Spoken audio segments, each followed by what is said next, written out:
Understand, coming from a Midwest state like you do, sort of a Rust Belt state where a lot of Reagan Democrats used to vote Republican every 4 years.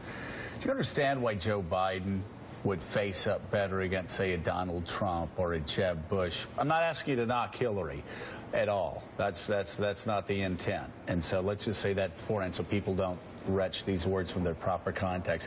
But why we're seeing Joe Biden doing better in general election polls right now than other Democratic candidates? Well, I think both Hillary and Joe Biden have credibility on the issues and experience on the issues, which is sorely lacking, and I think intentionally so on the Republican side. They're going for outsiders. It's what we do. Okay, but when it comes to... No, I'm joking about intentionally ignoring issues, but it's a joke. Go ahead. The basic background issue is one that brings to a different conclusion.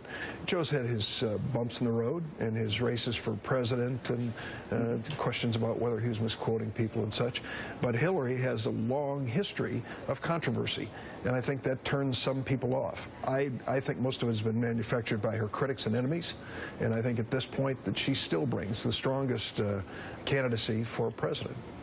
You've heard concerns, obviously, from Democratic supporters about Hillary, asking for reassurance. Yes. I know I have, because I know you have, because I know I have. A lot of my Democratic friends, they're mostly Democratic up here, concerned. What's going to happen? How's this going to impact her? Do you think she's turning the corner right now, or do you think that we're all just sort of in a state of suspended animation until the FBI investigation is concluded? I don't know how that investigation will end. There's uncertainty on our side because all the eggs are in one basket in terms of Hillary's candidacy.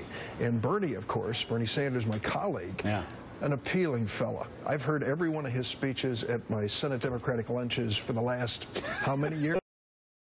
And it's for real. He's genuine. He cares. And he's touching a nerve with a lot of people when he talks about it. But by and large, many Democrats are saying it's a long trek. There are a lot of things going on, investigations by this committee in the House and that committee in the House. And I think there is this angst, this anxiety over her race.